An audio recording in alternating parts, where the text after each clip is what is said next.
सागर एक ऋषि आ गया, नाव मझधार थी बिना पतवार थी, नाव मझधार थी बिना पतवार थी, तब बचाने धर एक ऋषि आ गया, तब बचाने धर एक ऋषि आ गया। यत्कामास्ते जोमसन्नो अस्तु भयं स्याम पतयोरयिणाम्।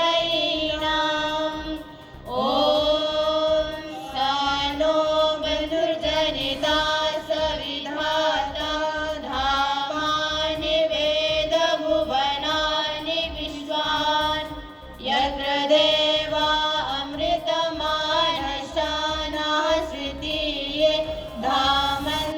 आधुनिक युग में हमें महर्षि दयानंद सरस्वती जैसे महान, उदात्त, ईश्वर भक्त, राष्ट्र भक्त, गुरु भक्त, निर्भीक, स्पष्ट और दयालु ऋषि जैसे विरले ही दृष्टिगोचर होते हैं।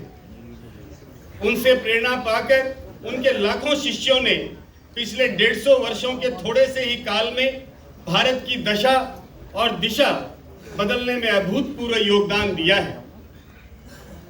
आर्य समाज में हम जो सुधारवादी परिणाम देखते हैं, उनके मूल में कहीं न कहीं महर्षि दयानंद की विचारधारा और उनके शिष्यों का तप हमें देखने को मिलता है।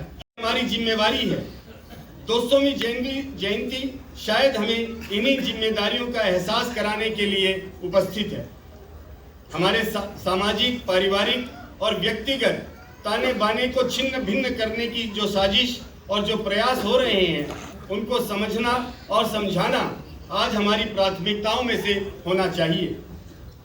200वीं जयंती पर उन सम बातों को माला के रूप में पिरोकर सबके सामने पहुंचाना, सबके समक्ष ले जाना हमारे कर्तव्यों में से एक है और उसके लिए इसी कार्यक्रम में एक लघु पुस्तिका चुनौतियों का चिंतन भी आप सबके समक्ष आज प्रस्तुत की जाएगी। मेरा निवेदन रहेगा कि उस पुस्तक के एक एक बिंदु को आप लोग अवश्य ही ग्रहण करने की कृपा करें। कभी कभी लोग बड़े गर्व से कहते हैं हमने किसी पर आक्रमण नहीं किया। हमने आक्रमण नहीं, हमने किसी को गुलाम नहीं बनाया, लेकिन हमने दुनिया को जीता है। यह हमारी परंपरा रही है और दुनिया को इससे आगे अपना बनाने की जो परंपरा रही है, जिसको हमने कहा कृणवंतो विश्वमार्यम।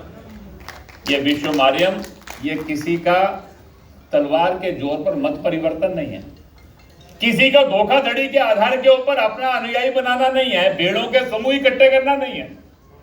स्वम स्वम चरित्रम शिक्षरेन, अपने आचरण के आधार के ऊपर। ये जो जम्बू द्वीप है, आप पूरे जम्बू द्वीप के अंदर चले जाइए। हम बोलते हैं अपने यहाँ कोई भी अनुष्ठान करते हैं, संकल्प लेते हैं जम्बू द्वीप पे भरतखंड है।